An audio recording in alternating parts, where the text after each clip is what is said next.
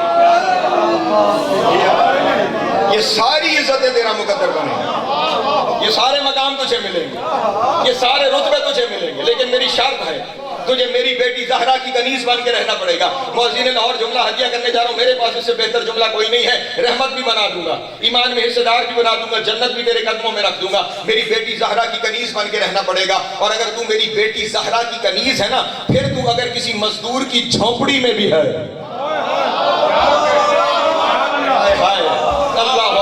اللہ اکبر، اگر تو زہرا کی کنیز ہے، میری بیٹی کی کنیز ہے، پھر تو کسی مزدور کی جھونپڑی میں بھی ہے، پھر تو رحمت بھی ہے، پھر تو ایمان میں حصے دار بھی ہے، پھر اولاد کی جنت تیرے قدموں میں بھی ہے۔ جملہ نہ ضائع ہونے دینا۔ اگر تو زہرا کی کنیز ہے، پھر تو کسی فقیر کی جھونپڑی میں بھی ہے، رحمت بھی ہے، ایمان میں حصے دار بھی ہے، جنت تیرے قدموں میں بھی ہے۔ اور اگر تو زہرا کی کنیز نہیں پھرتا، چاہے کسی نبی کے گھر میں کیوں نہ ہو۔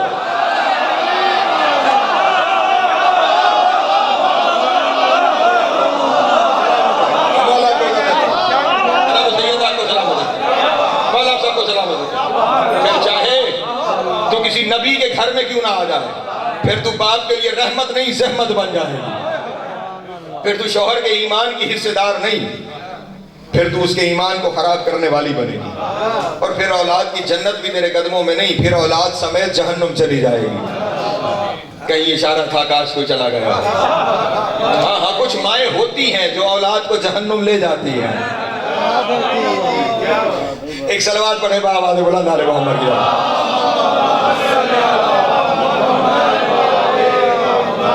اگر کنیز زہرا ہے، پھر یہ ساری عزتیں ہیں، پھر یہ سارا مقام ہے، پھر یہ سارا مرتبہ ہے۔ لیکن مؤذن لاہور یہاں پہ یقیناً آپ اس سوال کا حق رکھتے ہیں کہ یہ کیوں باقر نقوی نے ممبر پہ بیٹھ کے کہا کہ جناب سیدہ کی کنیزی میں رحمت بھی ہے، ایمان میں حصے داری بھی ہے، جنت بھی قدموں میں ہے۔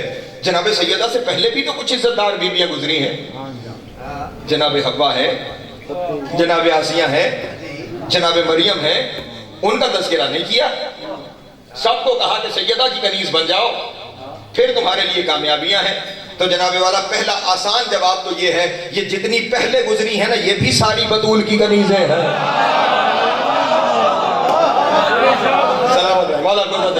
یہ جتنی پہلے گزری ہے نا، یہ بھی ساری جناب سیدہ کی کنیزیں ہیں۔ لیکن جس وجہ سے میں نے ممبر پہ یہ جملہ اپنے دوستوں کے سامنے عرض کیا ہے نا، وہ وجہ یہ ہے عزیزان محترم کہ یہ جتنی بیویاں جناب سیدہ سے بظاہر پہلے گزری ہیں نا، چاہے جناب حوا ہو، چاہے جناب آسیہ ہو، چاہے جناب مریم ہو، یہ جتنی بیویاں شہزادی سے پہلے گزری ہیں نا، یہ ساری بیویاں عزت دار ہیں اپنی نسبتوں کی وجہ سے۔ تھوڑا پیچھے رہے آپ یہاں پہ۔ یہ ساری بیویاں عزت دار ہیں اپنی نسبتوں کی۔ جناب حوا کی عزت کس لیے ہے؟ حضرت آدم کی زوجہ ہے، توجہ ہے؟ ساری عزت کس وجہ سے ہے؟ کہ حضرت آدم کی، ورنہ اس کے علاوہ کوئی ذاتی کردار ان کا آپ کے سامنے نہیں آئے گا، سوائے اس کے کہ ایک جگہ پہ آپ کو خبر ملے گی کہ جنت میں انہوں نے جناب آدم سے کہا تھا یہ پھل کھا لو۔ توجہ ہے میرے محترم دوستو؟ مشاورت تھی، لیکن عزت کس لیے ہے؟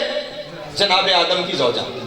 توجہ ہے میرے محترم؟ وہ نسبت آدم وجہ عزت حوا ہے، نسبت وجہ عزت ہے۔ اس کے بعد جناب آسیہ اپنے معاشرے میں اس لیے عزت دار تھی کہ وہ فرعون کی زوجہ تھی، ملکہ تھی، اس لیے اس وقت کے لوگ ان کی عزت کرتے تھے۔ ہمارے لیے صاحب عزت اس لیے ہے کہ ایک معصوم کو گود میں پالا ہے۔ توجہ ہے میرے محترم دوستو؟ شاید نہیں توجہ فرمائی۔ ہمارے یہاں صاحب عزت اس لیے ہے کہ ایک معصوم کو گود میں پالا ہے۔ کوئی فرعون کے محل میں رہ کے معصوم پال لینا تو اللہ کی نظر میں وہ عزت دار ہو جاتا ہے تو جس نے سب سے بڑا معصوم گود میں پالا ہے۔ مولا آپ کو عزت دیتا ہے، مولا آپ سب کو سلامت۔ وہاں کے معاشرے کے لیے صاحب عزت اس لیے کہ فرعون کی زوجہ، ہمارے لیے صاحب عزت اس لیے کہ معصوم گود میں پالا۔ اس کے بعد عزت دار خاتون جناب مریم۔ جناب مریم کی سارے تعارف کے لیے بس ایک جملہ کافی ہے، وہ بی بی جو عیسیٰ کی ماں ہے۔ یہ ایک تعارف ڈاکٹر شریعتی نے لکھا کہ جناب مریم کا اگر تعارف ایک جملے میں لکھنا پڑے نا تو تعارف یہ بنے گا وہ مریم جو عیسیٰ کی ماں ہے. ساری عزت نسبت عیسیٰ کی وجہ سے. علامہ اقبال نے بھی, چلے لاہور میں بیٹھے ان کا تذکرہ بھی کرتے ہیں, علامہ اقبال نے بھی یہی کہا, از یک نسبت عیسیٰ حضرت مریم عزیز. توجہ ہے, از یک نسبت عیسیٰ حضرت مریم عزیز. صرف ایک عیسیٰ کی نسبت سے مریم محترم ہے, صرف ایک نسبت سے مریم محترم ہے. اقبال کا اگلا مصرع بھی پڑھ دیتا ہوں, وہ اس مصرع پہ مجھے اعتراض ہے, آگے جا کے اس کی وضاحت کروں گا. انہوں نے کہا از یک نسبت عیسیٰ حضرت مریم عزیز, از سہ نسبت حضرت زہرا عزیز. تین نسبتوں کی وجہ سے بطول عزت دار ہے.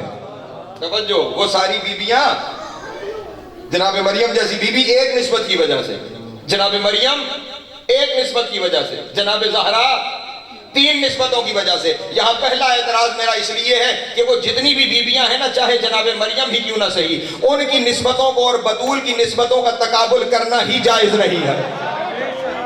ہائے ہائے ہائے ہائے, توجہ توجہ توجہ اذان محترم, ان ساری بیویوں کا اور بطول کی نسبتوں کا تقابل کرنا ہی جائز نہیں ہے, انصاف نہیں ہے, عدل نہیں ہے, بلکہ میں یہ کہوں گا کہ بطول کی نسبتوں کو ان نسبتوں کے ساتھ تقابل کرنا ظلم ہے.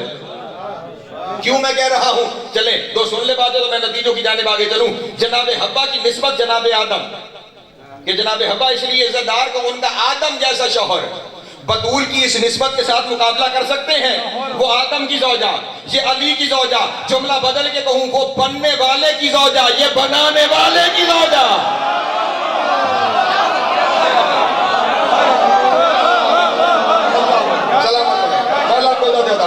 جناب سید آپ کو سلامت رکھے, وہ بننے والے کی زوجہ ہے, یہ بنانے والے کی زوجہ ہے. بننے والا کہاں, بنانے والا کہاں, جملہ بدل کے کہوں مخلوق کہاں, خالق کہاں, بنانے والا کہاں. ہاں یہ تو قرآن نے مکثر کے گلے میں پھندا ڈالا ہے کہ جب یہ کہہ دیا کہ اللہ نے آدم کو اپنے دونوں ہاتھوں سے بنایا ہے, مرضی دنیا والوں کی اپنی ہے, ہاتھوں والا اللہ بنا لے یا اللہ کے ہاتھ لے آئے.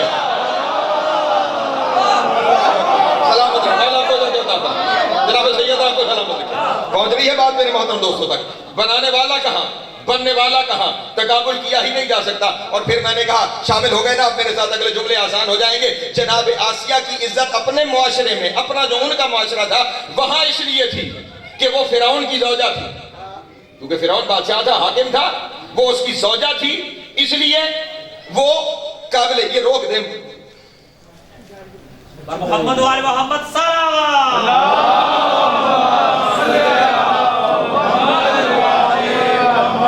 میرے یہاں رٹی رٹائی ہوئی چیزیں نہیں, ایک مسلسل فلو چل رہا ہوتا ہے. اگر وہ آج چلتا رہے تو پھر نتیجے پہنچتے رہتے ہیں, ورنہ ذہن کسی اور جانب چلا جاتا ہے. کیا عرض کر رہا تھا اپنے دوستوں کے سامنے, جناب آسیہ اپنے معاشرے میں اس لیے کہ فرعون کی زوجہ ہے, جو وقت کا بادشاہ تھا اس کی زوجہ ہے. لیکن کہاں تقابل بطول کی نسبت کے ساتھ ممکن ہے.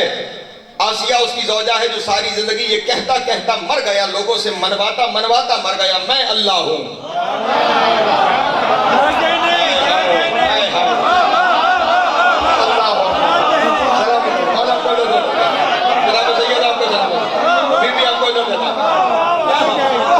آسیہ کا شوہر ساری زندگی یہ کہتے کہتے مر گیا, میں اللہ ہوں, میں اللہ ہوں, میں اللہ ہوں, میں اللہ ہوں. دنیا ماننے کو نہیں آئی. بطول کا شوہر ساری زندگی کہتا رہا, میں اللہ نہیں, میں اللہ نہیں, میں اللہ نہیں.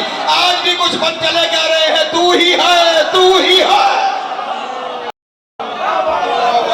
اللہ سلامت رہا, مولا کو جو دیتا ہے.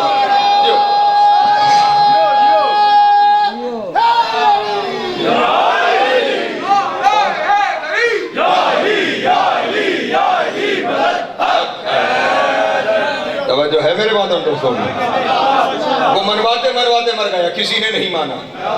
یہ انکار کرتے کرتے دنیا سے چلا گیا.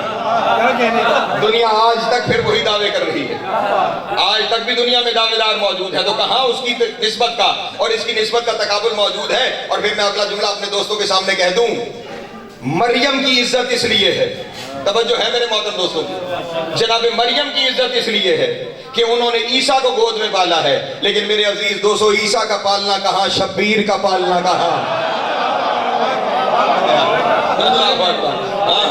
عیسیٰ کا پالنا کہاں, شبیر کا پالنا کہاں. جسے مریم نے پالا اس کا کیا تقابل اس سے جسے بطول نے پالا ہے. ہاں ہاں، اور بطول کا براہ راست بیٹا شبیر تو اپنی جگہ پہ رہ گیا، بطول کا 11واں بیٹا جب آئے گا نا، میرا آقا مولا میرے دور کا امام جب آئے گا، کعبے کی دیوار کے سائے میں مصلی لگے گا، اس مصلی پہ بطول کا 11واں بیٹا کھڑا ہوگا، اور پیچھے جب مریم کا بیٹا آئے گا، اللہ جانے دنیا کے کون کون سے مسئلے حل کرنے کے لیے بطول کا بیٹا مریم کے بیٹے کو کہے گا تقدم یبن مریم، ہائے ہائے اللہ اکبر، تقدم یبن مریم، مریم کے بیٹے آگے بڑھ۔ میں کہوں گا میرے مولا میرے آقا، یہ نسبت ماں کی نسبت سے کیوں بلا رہے ہیں؟ عہدے سے بلائیے۔ اے اللہ کے رسول آگے بڑھو، رسول تھے یا نہیں؟ اے اللہ کے نبی آگے بڑھو، اے روح اللہ آگے بڑھو، توجہ ہے؟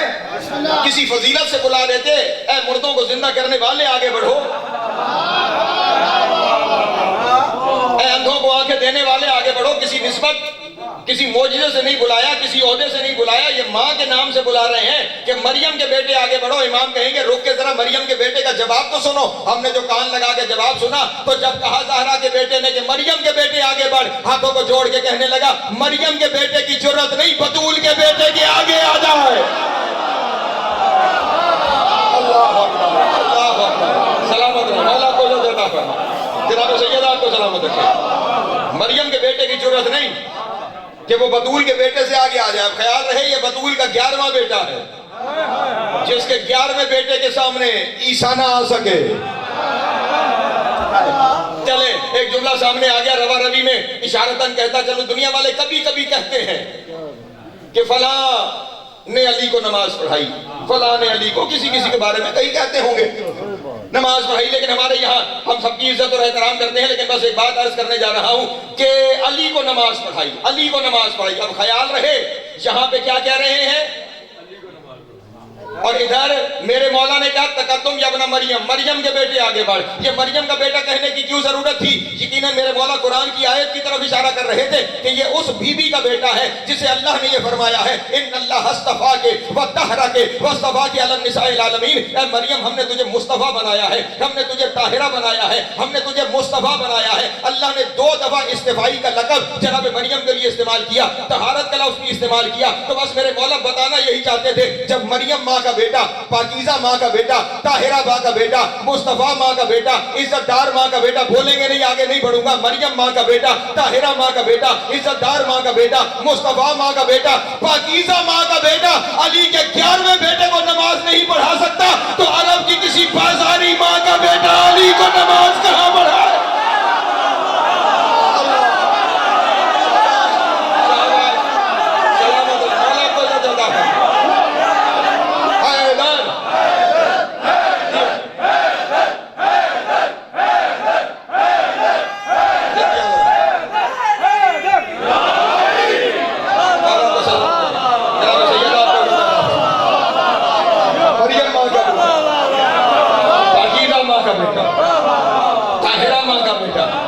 مصطفیٰ ماں کا بیٹا، عزت دار ماں کا بیٹا علی کے 11ویں بیٹے کو نماز نہیں پڑھا سکتا، پھر عرب کا کوئی بدو علی کو نماز پڑھانے کی جرت کہاں رکھتا؟ اور جملہ آگے روا روی میں کہتا چلا اپنے دوستوں کے سامنے، مریم عیسیٰ کو پال رہی ہے، بطول شبیر کو پال رہی ہے۔ نسبتوں کا کوئی تقابل ہی نہیں، بننے والے کی زوجہ کہاں، بنانے والے کی کہاں، انکار کرنے والے کی زوجہ کہاں اور منوانے والے کی زوجہ کہاں، شبیر کی ماں کہاں، عیسیٰ کی ماں کہاں، کوئی نسبتوں کا تقابل ہی نہیں ہے۔ لیکن اتنا اپنے دوستوں کے سامنے عرض کرتا چلوں، جہاں سے میں نے اس ربط کو جوڑا تھا بس وہیں پہ اپنے دوستوں کو پھر لے کے آنا چاہتا ہوں۔ خیال رہے میرے محترم دوستو، جناب سیدہ، میں نے کیوں کہا تھا کہ جناب سیدہ کی کنیزی معیار ہے، جناب سیدہ کی کنیزی وجہ عزت ہے، جناب سیدہ وجہ مقام و مرتبہ ہے۔ میں نے یہ عرض کیا تھا جناب سیدہ سے پہلے جتنی بیویاں گزری ہیں، جناب سیدہ سے پہلے جتنی بیویاں گزری ہیں وہ ساری کی ساری بیویاں عزت دار اپنی نسبتوں کی وجہ سے ہیں، اور کائنات میں واحد بیوی جناب سیدہ ہے جو نسبتوں سے عزت لیتی نہیں ہے، نسبتوں کو عزت دیتی ہے۔ اللہ اکبر، سلامت رہے، مولا کو جاتا فرمائے۔ جناب سیدہ کی پہچان نسبتیں نہیں، بطول بے ذات ہی عزت دار ہے. بطول نسبتوں کی وجہ سے محترم نہیں، نسبت بطول کی وجہ سے محترم ہے. اگر لاہور والے میرا ساتھ دیں تو میں نتیجوں کی جانب آگے بڑھوں. بطول نسبتوں کی وجہ سے عزت دار نہیں، نسبتیں بطول کی وجہ سے عزت دار ہے. یقیناً اب یہ ایک بڑی اہم منزل ہے میرے تقریر کی. یقیناً یہ مقام عزت ہے کہ جناب سیدہ سید الانبیاء کی بیٹی ہے. اپنی جگہ پہ عزت ہے کہ سید الانبیاء کی بیٹی ہے، لیکن لاہور میں جملہ کہوں گا، اس سے بڑی عزت کہ بطول جناب سیدہ سید الانبیاء کی بیٹی ہے. بطول سے زیادہ یہ مرحلہ قابل فخر جناب رسول خدا کے لیے ہے کہ وہ زہرا کے باپ ہے.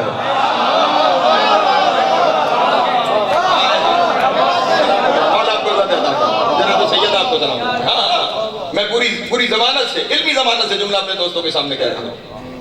صاحب عزت جناب سیدہ کے لیے یہ عزت ہے کہ سید الانبیاء کی بیٹی، لیکن اس سے بڑا شرف رسول خدا کے لیے ہے کہ وہ جناب سیدہ کے بابا ہے. میں اپنے مکتب کی بات کر رہا ہوں. بہت طویل عرصے تک میرے مکتب کے ساتھ ہوتا یہ رہا کہ ہماری قوم کے بچوں کو وہ سنایا جاتا رہا جو دوسروں نے لکھا تھا. توجہ ہے، انہوں نے یہ لکھا، انہوں نے یہ لکھا. میری مجبوری یہ ہے کہ میں یہ بتاتا ہوں ہم نے کیا لکھا. ہاں ان نوجوانوں کو ذرا سفر معرفت تو شروع ہو، ذرا پتہ تو چلے ہم کس دروازے پہ آ کے سجدہ ریز ہو گئے. اس لیے اپنے بچوں کو اپنے مکتب کی بات بتانا چاہتا ہوں. دلیلیں میرے پاس دوسری طرف سے بھی موجود ہیں. میں نے جو کہا کہ جناب رسول خدا کے لیے بھی یہ عزت ہے کہ وہ جناب سیدہ کے والد ہیں، اپنی طرف سے نہیں کہہ رہا. روایت یہ ہے کہ جب خداوند عالم نے تمام انبیاء اور فرشتوں کو تخلیق کیا تو اس قدر گھٹا ٹوپ اندھیرا تھا کائنات میں کہ فرشتے جو نوری مخلوق ہیں ان کے دل گھبرا گئے.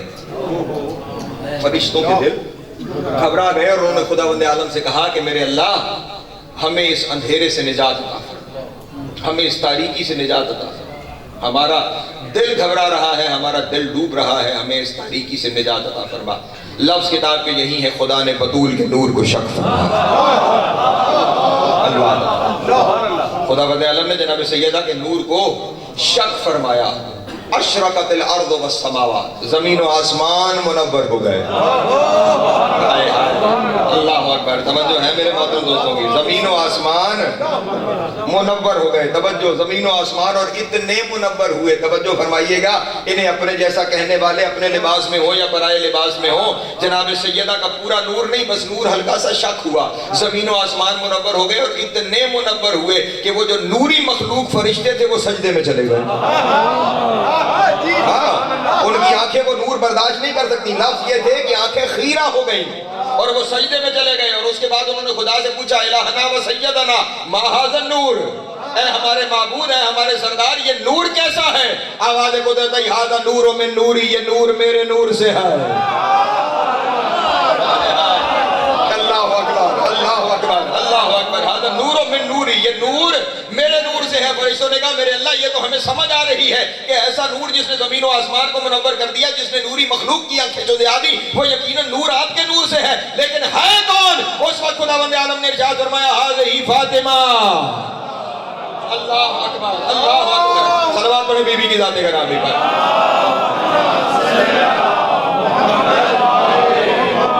جملہ اپنے دوستوں کے سامنے ہدیہ کرنے جا رہا ہوں، اشارہ کر کے گزر جاؤں گا. اس کی تشریح میں جا نہیں سکتا کیونکہ اس کی تشریح میں لفظ ہے ہی نہیں. یہ نور جناب سیدہ کا نور ہے. فرشتوں نے سوال کیا میرے اللہ اس سے پہلے یہ نور کہاں تھا اور آج کے بعد اس نور کو کہاں رکھے گا؟ آواز قدرت یسکنتہ فی سمائی، اسے میں نے وہاں رکھا ہوا تھا جہاں میں رہتا ہوں.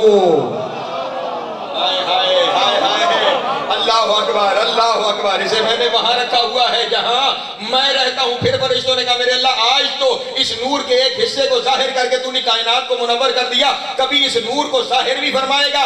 آواز قدرت آئی ہاں، میں اپنے آخری نبی سے اس نور کو ظاہر فرماؤں گا. وَأُفَضِّلُهُ عَلَى جَمِيعِ الْأَنبِيَاءِ، اور اس کی وجہ سے اسے تمام نبیوں پہ عزت عطا فرماؤں گا.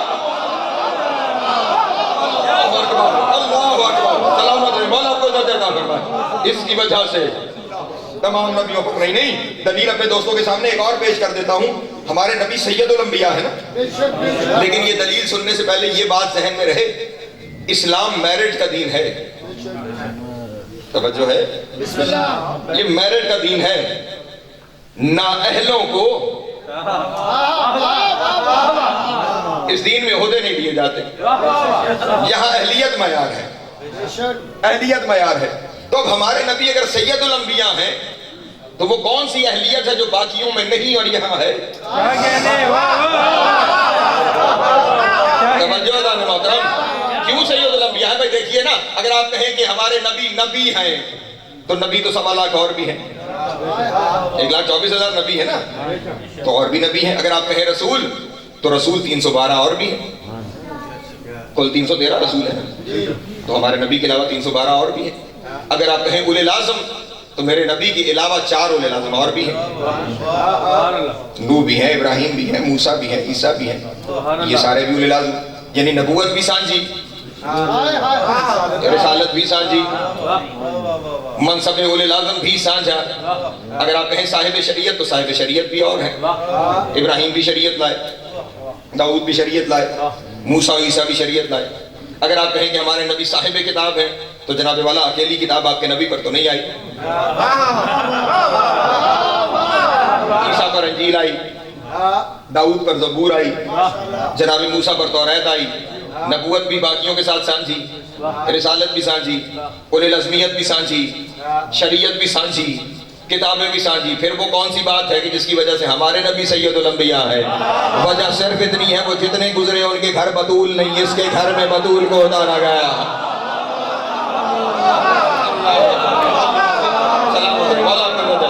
جناب سید آپ کو سلامت رکھے. اسی لیے تو سید الانبیاء کو کہنا پڑا الفاطمہ تو ام ابیہا.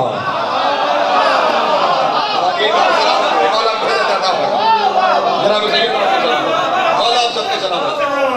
اللہ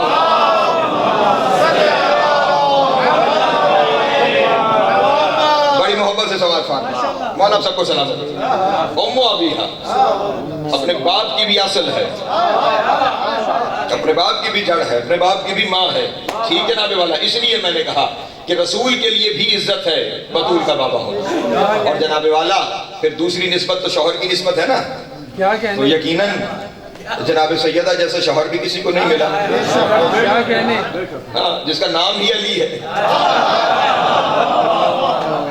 جسے اللہ نے نام ہی علی عطا فرمایا ہے. لیکن فضیلت علی کے لیے ہے کہ وہ بطول کے شوہر ہیں. میں ضمانت سے جملہ کہہ رہا ہوں. چلے میں دلیل پیش کر دوں. پریشان تو نہیں ہو گیا بازار؟ سردی زیادہ ہے کہیں تو یہیں چھوڑ دیتا. اتنی خاموشی تو بتا رہی ہے, چھوڑ دیا.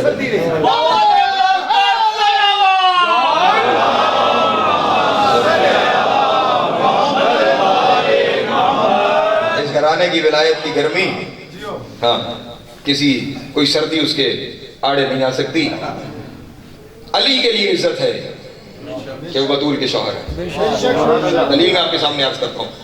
پڑھا لکھا لاہور کا مجمع, اس شہر نے بڑے بڑے علماء اور خطباء کو سنا بھی اور پیدا بھی کیا. یہ میرے سامنے اگر آپ فرما سکیں کہ کائنات کی وہ کون سی فضیلت ہے جو علی کے دامن سے دامن گیر نہیں ہے. چلے یوں بتا دیجئے وہ کون سی فضیلت ہے جو علی کی دہلیز پہ سجدہ ریز نہیں ہے. بلکہ یوں جملہ اپنے دوستوں کے سامنے کہہ دوں تو یہ زیادہ بہتر جملہ ہوگا, وہ فضیلت ہی نہیں جو علی کے پاس نہ ہو.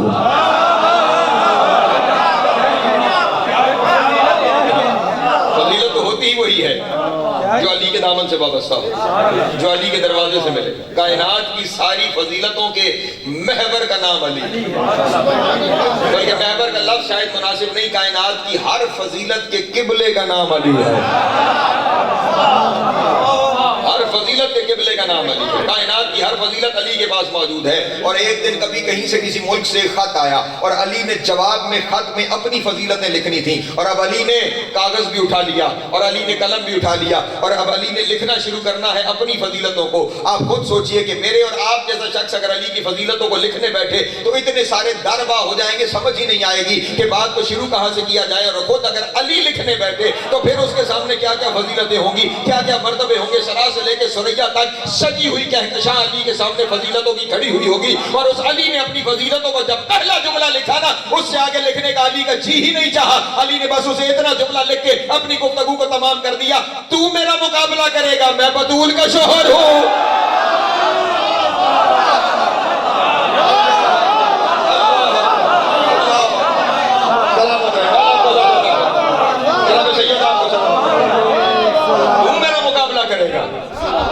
میں بطول کا شوہر ہوں. جس علی کے لیے یہ سب سے بڑی فضیلت ہے، اللہ جانے مظاہرہ کیا ہے. میں بطول کا شوہر ہوں. مولا آپ سب کو سلامت رکھے. بس میں سمیٹنے کی جانب آگے بڑھوں.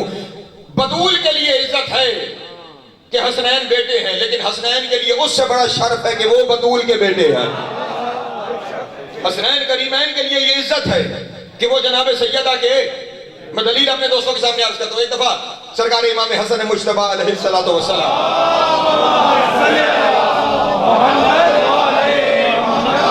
کسی وجہ سے شام تشریف لے گئے. دربار میں پہنچے تو کسی گیدڑ کی موت آئے تو شہر کا رخ کرتا ہے. کسی شخص کو کوئی پریشانی ہوئی تو وہ حاکم کے پاس آ کے کہنے لگا اگر آج انہیں ممبر پہ بھیجے نا، ہم نے کبھی انہیں بولتے ہوئے نہیں سنا، آج ممبر پہ جا کے جو تقریر کریں تو ہم بار بار انہیں ٹوکیں گے تو خدا نہ خواستہ اس محفل کے اندر مذاق کا سبب بن جائے گا. اس نے کہا خیال رہے علی کا بیٹا، خیال رہے علی کا بیٹا. اس نے کہا ہوا کرے، بڑوں کے بڑے بڑے بیٹے دیکھے ہیں، علی کا بیٹا ہے تو کیا ہوا، ممبر پہ بھیجیے. دیکھیے ہم کرتے کیا ہیں. امام ممبر پر آئے اور امام نے پہلا جملہ ارشاد فرمایا. توجہ ہے میرے محترم دوستوں کی. امام نے ارشاد فرمایا: من عرفنی فقد عرفنی ومن لم یعرفنی انبتہ حسبی و نسبی. انا ابن محمد المصطفیٰ، انا ابن علی المرتضیٰ، انا ابن خدیجہ الکبریٰ، انا ابن فاطمہ الزہرا. اللہ اکبر، اللہ اکبر، اللہ اکبر. جو جانتا ہے وہ جانتا ہے، جو نہیں جانتا وہ جان لے. میں محمد مصطفیٰ کا بیٹا، میں علی مرتضیٰ کا بیٹا، میں خدیجہ الکبریٰ کا بیٹا، میں فاطمہ زہرا کا بیٹا. یہ کہنے کی دور تھی کہ وہی شخص بیٹھا ہوا اٹھا اور روک کے کہنے لگا: حسن مجتبیٰ ایک لمحے کے لیے رکنا، میں تم سے یہ سوال کرنا چاہتا ہوں کہ ہم جب کبھی میدان میں جاتے ہیں تو اپنا تعارف اس کے نام سے کراتے ہیں جس سے منسوب ہے. پتہ نہیں میں جملہ کہہ کے گزر گیا، میرے دوست پیچھے رہ گئے. ہم اپنا تعارف اس کے نام سے کرواتے ہیں جس کے ساتھ منصوبہ، یعنی بظاہر اپنا تعارف اپنے باپ کے نام سے کرواتے ہیں. تمہارا پہلا خاندان دیکھا ہے جو جب میدان میں جاتا ہے تعارف باپ کے نام سے بھی کرواتا ہے، تعارف ماں کے نام سے بھی کرواتا ہے. تمہارے بابا خیبر میں کل کی بات ہے آئے تھے، آتے ہی پہلا جملہ کہا تھا: سمتنی امی حیدرہ، میری ماں نے میرا نام حیدر رکھا. سلامت رہے، مولا آپ کو جناب سید آپ کو سلامت رکھے. میری ماں نے میرا نام حیدر رکھا ہے. آج آپ ممبر پر آئے ہیں، آتے ہی کہہ رہے ہیں میں فاطمہ زہرا کا بیٹا ہوں. یہ معاملہ کیا ہے؟ اپنی ماں کے نام سے تعارف کیوں کرواتے ہیں؟ لاہور والوں جاگ کے جملہ سننا. امام حسن مجتبیٰ مسکرائے اور اس کی جانب دیکھ کے کہا: سن، میری ماں زہرا وہ ہے جو اتنی پاکیزہ ہے، اس کا نام ممبر پہ بھی لیا جا سکتا ہے، میدان میں بھی لیا جا سکتا ہے، مصلی پہ بھی لیا جا سکتا ہے. تیری ماں کا نام اگر کسی کے کان میں لیا جا سکے،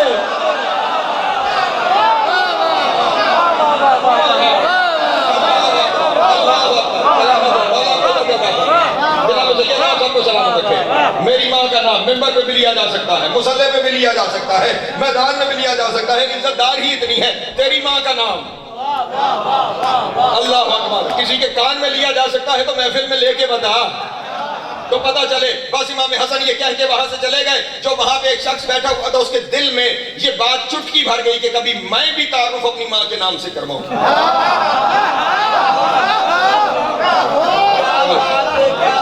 سلامت رہے. آپ نے بڑی محبت فرمائی، آپ نے بڑی محبت فرمائی. میں بھی تعارف اپنی ماں کے نام سے کرواؤں. حضرت جناب سیدہ بلند تر صلوات.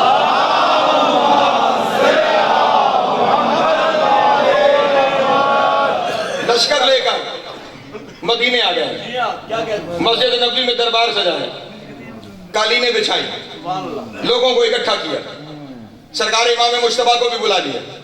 مسجد تھی، امام نے نالین اتاری جو مسند امام کے لیے رکھی گئی تھی، وہاں امام تشریف فرما ہوئے. اس شخص نے اپنے مصاحب سے کہا یہ تشت اٹھا کے لا. وہ تشت اٹھا کے لایا، کہا امام حسن کے سامنے رکھ. جنہیں دشمن بھی امام کہے،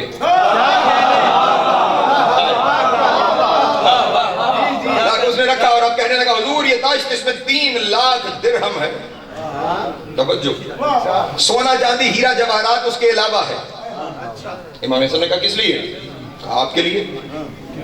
توجہ, آپ کے لیے. امام نے فرمایا تو مجھے کیوں دے رہا ہے؟ کہنے لگا اس لیے کہ میں ہندا کا بیٹا ہوں. اس لیے کہ میں کہتے ہیں بس سجدہ ہی ان پاکیزہ دہلیزوں پہ کیا جائے تو اس کے سوا چارہ نہیں. کہ جواب کیسا عطا فرمایا؟ کچھ بھی نہیں کہا. اپنی جگہ سے اٹھے اور جہاں نالین پڑی تھی نالین کی جانب چلے. پاس کھڑے ہوئے غلام نے دیکھا کہ عرش نشینوں کی نالین پہ فرش کی خاک پڑی ہے.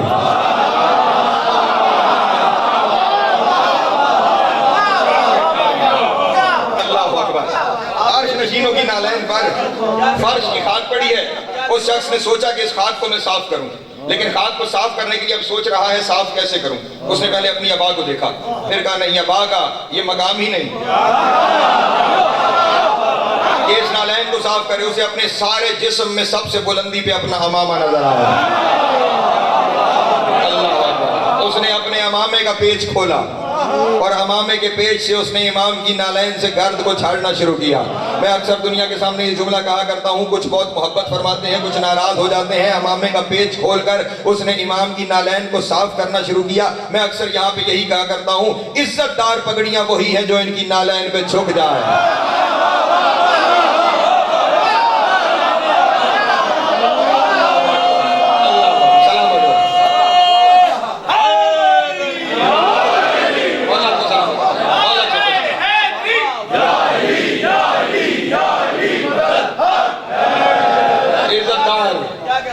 دستارے وہی ہیں جو ان کی نالین پہ جھک جائیں. اس نے گرد صاف کر کے نالین مبارک کو سامنے رکھا. امام نے نالین کو زیب پا کیا اور پھر اس غلام کی جانب دیکھ کے کہا اچھا اتنا عرفان, یہ تاشت تو لے جا. توجہ فرمائیے گا, جو کچھ اس میں ہے بیان کر چکا ہوں. یہ تاشت تو لے جا. جیسے ہی ایک عام سے غلام نے وہ تاشت اٹھایا, یہ حاکم یہاں پہ کہنے لگا حضور یہ آپ نے کیا کیا؟ 3 لاکھ درہم سونا چاندی جواہرات ایک غلام کو دے دیے. امام نے فرمایا تو نے مجھے کیوں دیے تھے؟ کہنے لگا اس لیے کہ میں ہندا کا بیٹا ہوں. مسکرا کے کہنے لگے میں نے اس لیے دے دیے کہ میں زہرا کا بیٹا ہوں. اللہ اکبر, اللہ اکبر. سلامت ہے مولا کو زیادہ عطا کر. جناب سید آپ سب کو سلامت رکھے, مولا آپ سب کو سلامت رکھے. میں نے اس لیے دے دیے ہیں کہ میں زہرا کا بیٹا ہوں. سیدہ بلند تر صلوات.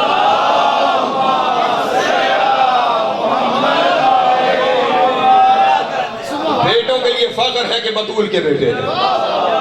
توجہ ہے, باپ کے لیے فخر کہ وہ سیدہ کا بابا, شوہر کے لیے فخر کہ سیدہ کا شوہر, اور بچوں کے لیے فخر کہ سیدہ کے بچے. بس سمٹ گیا میرا بیان. بہت محبت فرمائی آپ نے, بس میں نے سمیٹا اپنے بیان کو. بس آخری شرعی دلیل دے کر, یہ تو ساری منطقی دلیلیں تھی جو آپ کے سامنے عرض کی, ایک شرعی دلیل دے کر جس کے بعد حجت تمام ہو جائے گی. کسی کے بعد وہ کسی مسلک سے ہو, کوئی دوسرا رستہ ہی باقی نہیں بچے گا. بس اس کے لیے دلیل دے کے میں نے سمیٹ لیا اپنے بیان کو. کائنات کی ساری عزتوں کا مرکز اللہ ہے. ایسا ہے نا؟ ہاں, العزت للہ جمیعا. ساری عزت کس کے لیے ہے؟ اللہ کے لیے. باقی عزتیں اللہ بانٹتا ہے. سب سے بڑا عزت دار کائنات میں وہی ہے. اب یہ بات ذہن میں رکھ لیجئے گا, وہ کائنات کا سب سے بڑا عزت دار. اب دوسری جو بات عرض کرنے لگا ہوں اپنی دلیل تک پہنچنے کے لیے, وہ یہ کہ جب بھی کوئی کسی نئی جگہ پر جاتا ہے تو اس کا تعارف اس نسبت سے کروایا جاتا ہے جو نسبت وہاں معروف ہو. توجہ فرمائیے. مثلا میرے والد گرامی یہاں کبھی تشریف نہیں لائے, میں آیا ہوں, آپ میرے نام سے آشنا ہو گئے, مجھے مجلس پڑھتے ہوئے دیکھ لیا. کل اگر وہ تشریف لائیں تو کسی کو تعارف کروا دیا جائے تو کہہ دیا جائے گا باقر نقوی کے والد. تو میں یہاں آپ کے درمیان ان کے والد تعارف ہو جائے گا. آپ جو میرے علاقے میں تشریف لے آئیں تو مجھ سے زیادہ لوگ نہیں جانتے ہوں گے, ٹھیک, تو وہاں پھر میرا تعارف ہوگا سید فدا حسین شاہ کا بیٹا. جہاں میں معروف تھا میں بچے تعارف, وہاں وہ معروف تھے وہ بچے تعارف. یعنی جو جہاں معروف ہوتا ہے وہ باقیوں کا بچے تعارف ہوتا ہے.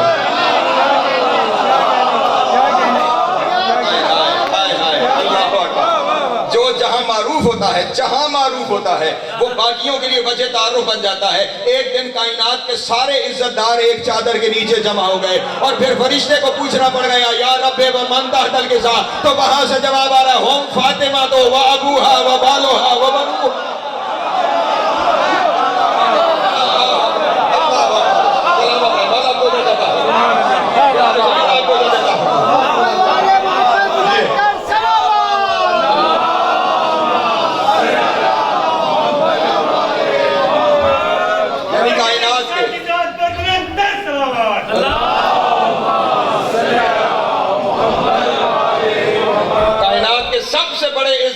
کے دربار میں ہر عزت دار کا تعارف زہرا ہے۔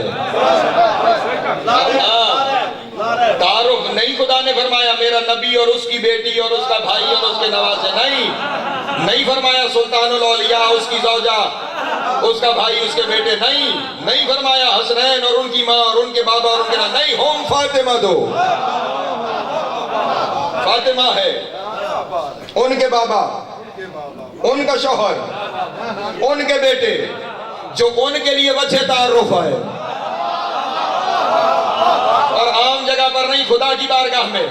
اور اب میں وہ جملہ کہنے لگا ہوں کہ جناب سیدہ کی شان کا اس سے بڑا جملہ اس فقیر کے پاس کم از کم کوئی نہیں ہے۔ اور جب میں نے کہا کبھی اسلام آباد میں بھی یا دوسرے علاقوں میں جملہ میں نے عرض کیا تو اتنی دفعہ اس جملے کو دہروایا گیا کہ کبھی کسی ذاکر سے کوئی شعر بھی اتنی دفعہ نہیں دہروایا گیا ہوگا جتنی دفعہ اس فقیر سے یہ جملہ دہروایا گیا۔ آپ جانتے ہیں نا، جو بزرگ ہیں وہ خاص طور پہ اس بات کی گواہی دیں گے کہ پرانے زمانوں میں جب کسی بادشاہ کے دربار میں کسی دوسرے بادشاہ کو لایا جاتا تھا تو دربان کھڑا ہو کر باقاعدہ دونوں کا تعارف ان کے بڑے بڑے القاب سے کرواتا تھا۔ ذل الہی شہنشاہ ہندوستان فلاں ابن فلاں کے دربار میں ذل الہی فلاں ملک کے شہنشاہ تشریف لا رہے ہیں۔ ایک دن میں نے عالم تصور میں دیکھا خدا کی بارگاہ میں مصطفیٰ آ رہے، فرما دیجیے گا میں نے سمیٹ لیا اپنے بارے، خدا کی بارگاہ میں مصطفیٰ آ رہے تھے۔ اور آج جبریل کو اسی لیے سید الملائکہ بنا ہے، اس وجہ سے دربان بنا ہوا کھڑا ہے اور اسے کہا گیا آج تو نے اعلان کرنا ہے کس کی بارگاہ میں کون آ رہا ہے۔ اللہ اکبر۔ اب جبریل کا آج امتحان ہے کہ وہ خدا کے لیے کیا کہے اور مصطفیٰ کے لیے کیا کہے۔ جو ان آنکھوں نے عالم تصور میں دیکھا بس آپ کو سن لیجیے، اللہ کرے آپ اس منظر کو پھر دیکھ لیں۔ میں نے سمیٹ لیا اپنے بیان کو۔ خدا کی بارگاہ میں مصطفیٰ تشریف لا رہے تھے، جبریل دربان بن کے اعلان کر رہا تھا۔ اس نے خدا کی بھی سب سے بڑی عزت بیان کرنی تھی، اس نے مصطفیٰ کی بھی سب سے بڑی عزت بیان کرنی تھی۔ وہ سید الملائکہ سب سے عزت دار فرشتہ بس اتنا کہہ سکا بادب بابلاحظہ ہوشیار، خالق زہرا کی بارگاہ میں والد زہرا تشریف لا رہے۔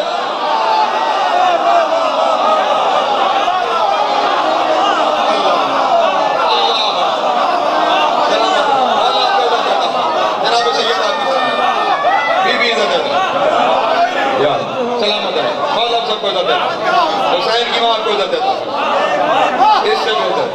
اس سے بہتر جملہ سید الملائکہ کے پاس مل کے صلوات پڑھے بابا دے بلند والے۔ اس سے بڑا جملہ سید الملائکہ کے پاس بھی نہیں تھا۔ اس سے بڑی فضیلت خدا کے لیے بھی، مصطفیٰ کے لیے اس کے پاس بھی نہیں تھی۔ خالق زہرا کی بارگاہ میں والد زہرا تشریف لا رہے ہیں۔ خالق زہرا کی بارگاہ میں والد زہرا تشریف لا، خالق زہرا کی بارگاہ میں والد زہرا، خالق زہرا کے دربار میں والد زہرا تشریف لا۔ جو اللہ کے دربار میں مصطفیٰ کا وجہ تعارف تھی وہ کئی گھنٹے مسلمانوں کے دربار میں کھڑی۔ اجرکم اللہ،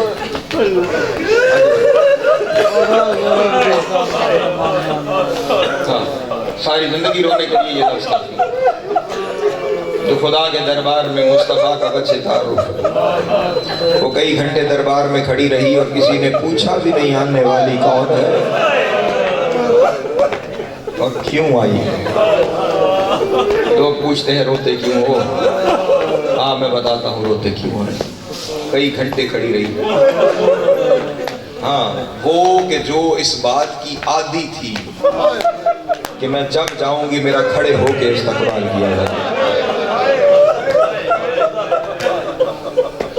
مقدمین فرمایا کرتے تھے کہ جناب سیدہ کو اس قدر یہ بات ان کی عادت میں شامل ہو چکی تھی، جب ماں کی گود میں مصطفیٰ کے سامنے آتی تھی تو کھڑے ہو جاتے تھے، جب چلنے لگی تو کبھی بابا کے سامنے آئیں تو بابا کھڑے ہو گئے، جب بیاہ گئیں تو پھر تشریف لائیں تو بابا کھڑے ہو گئے۔ یقیناً آج بھی سوچ رہی ہوگی بابا نہ صحیح، مسجد تو بابا کی ہے، میں جاؤں گی لوگ کھڑے ہو کے میرا استقبال کریں گے، لیکن لوگوں نے بطول کی آس کو ایسا توڑا، کئی گھنٹے کھڑی رہی، پاؤں پہ ورم آ گیا، کسی نے نہیں پوچھا آنے والی کون ہے۔ 3.5 گھنٹے بعد سلمان کو یہ کہنا پڑا، خیال کر نبی کی بیٹی آئی، اللہ نبی کی بیٹی آئی ہے، مجھے معاف کرنا، نبی کی بیٹی آئی ہے۔ اور جب فرمایا کہ نبی کی بیٹی آئی ہے تو اس بیٹھے ہوئے شخص نے کہا کیوں آئی ہو؟ اللہ اکبر، شہزادی کو کہنا پڑا اپنا حق لینے آئی۔ جو اللہ کی توحید کی گواہ تھی اس سے کہا گیا گواہ لائی ہو، بس یہی لفظ کہہ کے گزر سکتا ہوں، گواہ لائی ہو۔ بطول نے وہ گواہ پیش کیے جو مباہلہ میں مصطفیٰ نے خدا کے گواہ پیش کیے۔ منبر پہ بیٹھے ہوئے شخص نے گواہوں کو جھٹلایا، میں نے کہا کوئی اور تمہارے پاس ثبوت ہے؟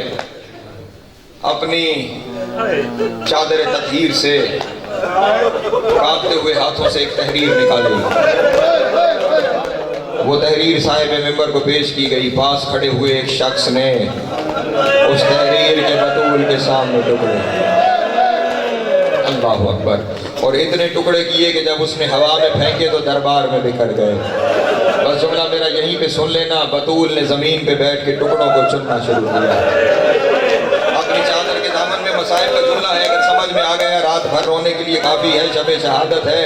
وہ تحریر کے ٹکڑے چنتی جا رہی تھی، شبیر کو دیکھ کے کہہ رہی تھی آج سیکھ لے ٹکڑے کیسے چنے جاتے ہیں۔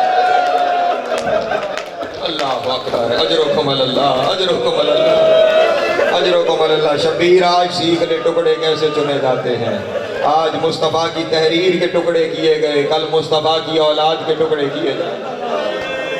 اللہ اکبر، ٹکڑے چنتے چنتے نبی کی بیٹی کے بال سفید ہو گئے۔ ہاں، نبی کی بیٹی کے بال سفید ہو گئے۔ آپ نے ذاکرین واعظین سے یہ روایت سن رکھی ہے نا کہ جب علی کی بیٹی سال بھر بعد مدینے آئی تھی تو بھائی نے نہیں پہچانا تھا کہ ان میں میری بہن زینب کون ہے، وہ سال بعد آئی تھی۔ یہ چند گھنٹوں بعد جا کے مسند پہ بیٹھی بیٹیوں نے نہیں پہچانا۔ اللہ اکبر، اللہ اکبر، کہ یہ ہماری ماں زہرا ہے۔ جب تعارف کروایا نا میں تمہاری ماں زہرا، تو اس وقت شبیر کو پہلا جملہ کہا شبیر تجھے ذبح ہوتے دیکھا ہی۔ اللہ اکبر، جناب زینب نے آگے بڑھ کے کہا اماں جب جانتی تھی کہ دربار میں یہ ہونا ہے تو گئی کیوں؟ سیدہ نے بیٹی کو سینے سے لگا کے کہا سب پوچھے تو نہ پوچھ۔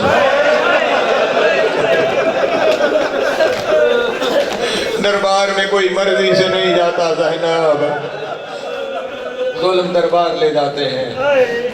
یہاں معاملہ ختم ہو جاتا نا پھر بھی بات اور تھی، معاملہ یہاں رکا نہیں، اور اس سے آگے جو کچھ ہوا میں بس ایسے پردے پردے سے روایتوں میں پڑھتا ہوا گزر جاؤں گا۔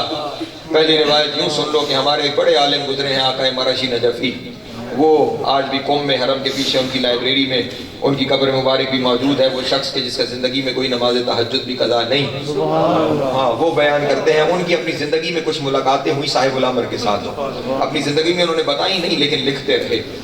ایک جگہ محفوظ ہو گئی، جب وہ دنیا سے چلی گئی تو وہ ان کے مکاشفوں کے نام سے وہ کتاب چھپی۔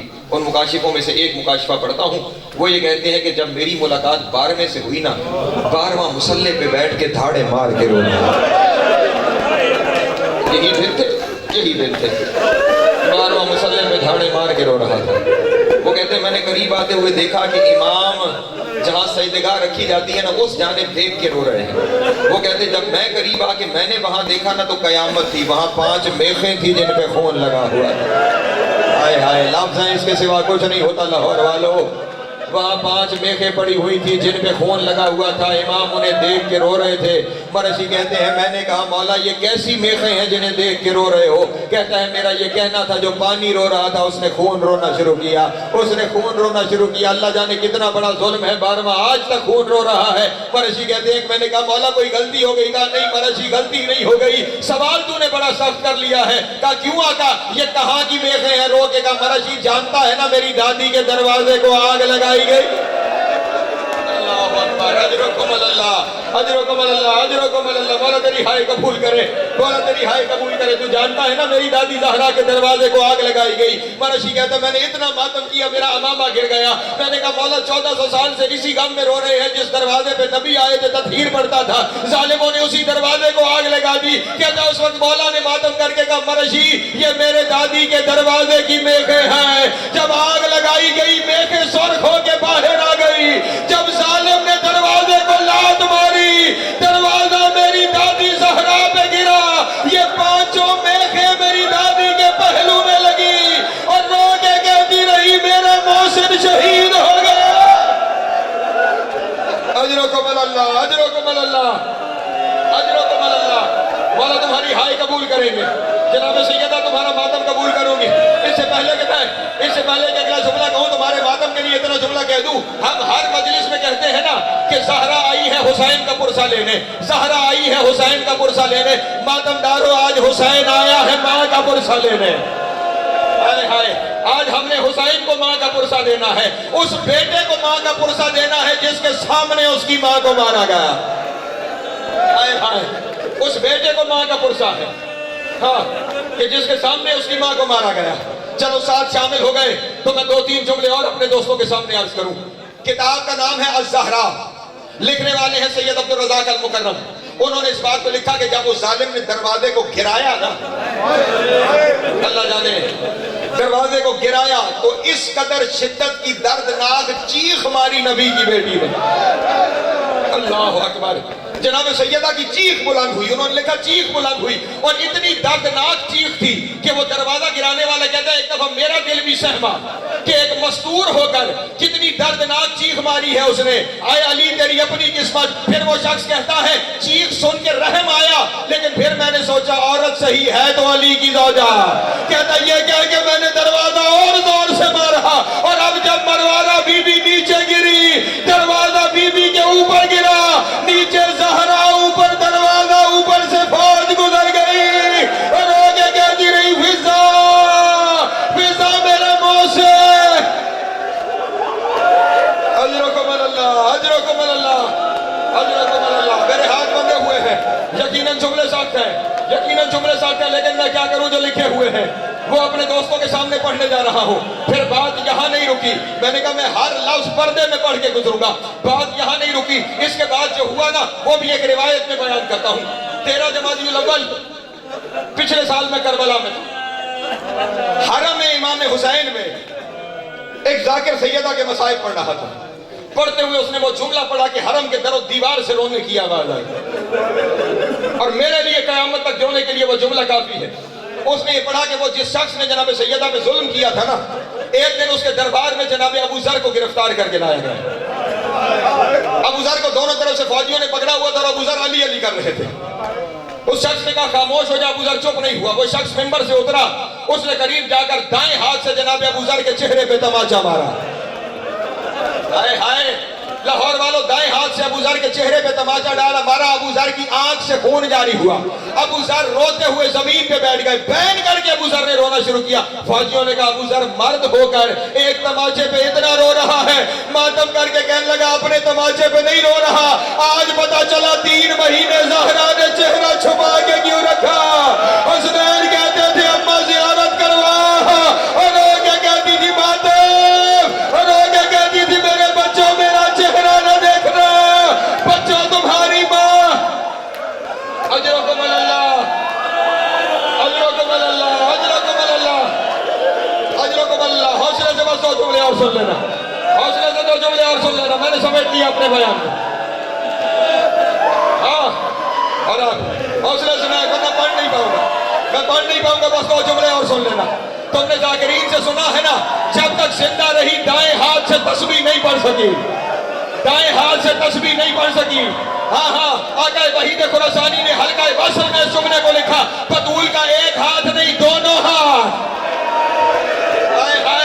اللہ اکبر. اور جب میں نے تلاش کرنا شروع کیا دونوں ہاتھ بطول کے زخمی کیوں تھے تو لفظ کتابوں میں یہ لکھے تھے کہ ایک ہاتھ تب زخمی ہوا جب لوگوں نے علی کے گلے میں رسی ڈالی, بطول نے رسی میں ہاتھ ڈالا, ظالم نے تلوار کا دستہ مارا, ایک ظالم تازیانہ لے کر حسنین کی جانب آگے بڑھا, بطول نے دوسرے ہاتھ سے بچوں کو چھپایا, اس ظالم نے تازیانہ ہاتھ پہ مارا اور روگے کا یا علی میرے دونوں ہاتھ. اللہ اکبر اللہ اکبر. اجرکم اللہ. تم نے گریہ کیا مجلس ہو گئی, تم نے گریہ کیا مجلس ہو گئی, لیکن لاہور والوں مر نہ جاؤں میں, لاہور والوں صرف اتنی زخمی نہیں تھی, میں کہہ گیا صرف اتنی زخمی نہیں تھی. روایت سنو گے اسی پہ سمیٹ لوں گا اپنے بیان کو, اس سے آگے مجھ میں ہمت نہیں ہے, بس اسی جملے پہ سوچ لوں. ایک دن حوصلہ کر لو جملہ کو, حوصلہ کر لو جملہ کو. جناب مقداد سے اس ظالم نے جس نے سارا ظلم کیا نا, اس نے حضرت مقداد رضی اللہ کو بلایا اور بلا کر کہا مقداد اس دن کا حال سنا جس دن بطول دنیا سے گئی ہے. جس رات پہ بیٹھے ہو نا 3 جمادی الثانی, اس دن کا حال سنا جس دن بطول دنیا سے گئی ہے. اب خیال کرنا دنیا سے گئی 3 جمادی الثانی کو, زخمی ہوئی 6 ربیع الاول کو. 3 مہینے گزر گئے نا درمیان میں, 3 مہینوں میں زخم بھر جاتے ہیں, زخم ٹھیک ہوتے ہیں. میں روایت پڑھنے لگا ہوں, مقداد نے اس دن کا حال بتایا جس دن گئی تھی. سوچنا جس دن گئی ہے اس دن یہ حال تھا, تو پھر اللہ جانے پہلے دن کیا حال ہوگا. مقداد نے ماتم کیا اور رو کر کہا مجھ سے پوچھتا ہے لَقَدْ ذَهَبَتْ مِنَ الدُّنْيَا كَانَ الدَّمُّ يَخْرُجُ مِنْ ظَهْرِهَا وَجَنبِهَا بِسَبَبِ ضَرْبِكَ لَهَا بِالسَّيْفِ وَالصَّوْتِ. ماتم کر کے کہنے لگا تیری تلواروں کے دستوں کی وجہ سے, تیری تازیانوں کے ضربوں کی وجہ سے, جس دن دنیا سے گئی اس دن پہلو سے خون جاری تھا. اور علی نے ماتم کر کے کہا کفنہا بسبعۃ اسواق, میں نے زہرا کو 7 چادروں میں کفن دیا, بطول کا خون پھر بھی نہیں رکا. اجرکم اللہ اجرکم اللہ اجرکم اللہ. سمجھ گیا میرا بیان, سمجھ گیا میرا بیان. جس کی ایک پسلی ٹوٹ جائے نا اس کے لیے سانس لینا مشکل ہو جاتا ہے. اور علی غسل کے دوران تھاڑ مار کے روئے تھے. بعد میں سلمان نے کہا یا علی مرد ہو کر اتنا رو رہے ہو, علی جیسے بادشاہ نے اتنا ماتم کیا امامہ گلے میں آیا. روکے گا سلمان, بطول نے بتایا ہی نہیں اس کی 9 پسلیاں ٹوٹی ہوئی. اللہ جانے 3 مہینے سانس کیسے لیتی رہی, اللہ جانے 3 مہینے گھر. اجرکم اللہ اجرکم اللہ. مولا تیری ہائے قبول کرے. بس میں نے سمیٹ لیا اپنا بیان. 3 جمادی الثانی کو بطول بچوں کو یتیم کر گئے. ابھی علی عمران پڑھ رہے تھے نا, حسنین کو بھیجا جاؤ نانا کی قبر پہ دعا کرو. حسن نے کہا اماں بیمار ہے, حسین نے کہا نانا اماں زخمی ہے, اور نانا تھوڑی نہیں بہت زخمی ہے. قبر سے آواز آئی شہزادوں گھر چلے جاؤ, ماں دنیا سے چلی گئی ہے. روزہ رسول میں بچوں سے نالائق نہیں سنبھلی, دوڑتے ہوئے گھر واپس آئے. کیا دیکھا مصلی پہ انا للہ و انا الیہ راجعون. حسین نے ماتم کرنا شروع کیا, اماں مجھے ملے بغیر چلی گئی. اجرکم اللہ اجرکم اللہ. مولا تیری ہائے قبول کرے. بس میرا آخری لفظ ہے, اس سے آگے کچھ کہہ نہیں سکوں گا. غسل بھی ہو گیا, کفن بھی ہو گیا. بس اتنا جملہ کہوں گا, علی جنازہ اٹھانے لگے ہیں. بس آخری لفظ ہے, میری ماں بہنوں بیٹیوں میں تابوت برآمد ہو جائے گا. اور میں نے سمیٹ لیا اپنے بیان کو. علی جنازہ اٹھانے لگے. جنازہ اٹھانے سے پہلے علی نے کہا سب آؤ زہرا سے ملو. ہائے ہائے, سارے آؤ زہرا سے ملو. بیٹیاں آئیں, شہزادی سے ملی, امام حسن آئے ملے. علی نے دیکھ کر کہا زینب میرا حسین کہاں ہے. زینب حسین کیوں نہیں آیا. بی بی نے روتے ہوئے کہا وہ کونے میں بیٹھا رو رہا ہے. علی چلتے ہوئے گئے, اب ہاتھ پیارے نہ کرنا, سینہ پیارا نہ کرنا. علی چلتے ہوئے گئے, جا کے کہا یا حسین کیا ماں کو نہیں ملے گا. رو کے کہا وہ فخر مریم ہے, میں فخر عیسیٰ ہوں, اسے کہو مجھے بلائے. حسین کا کہنا تھا جو ہاتھ 3 مہینے پہلو سے نہیں اٹھا, دونوں ہاتھ کفن سے باہر آئے.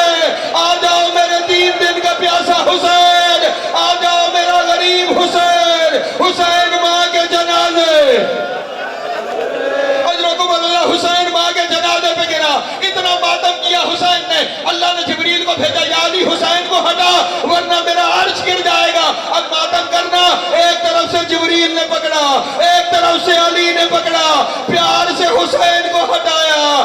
میں کہوں گا حسین تجھے تیری ماں کے میت سے پیار سے ہٹایا گیا، میرا سلام 4 سال کی سکینہ پہ اسے بابا کی میت سے تماچے مار کے ہٹایا گیا اور رو کے کہتی رہی او میری دادی زہرا کی وراثت، او میری دادی زہرا کو بھی مارا گیا، او مجھے بھی مارا گیا۔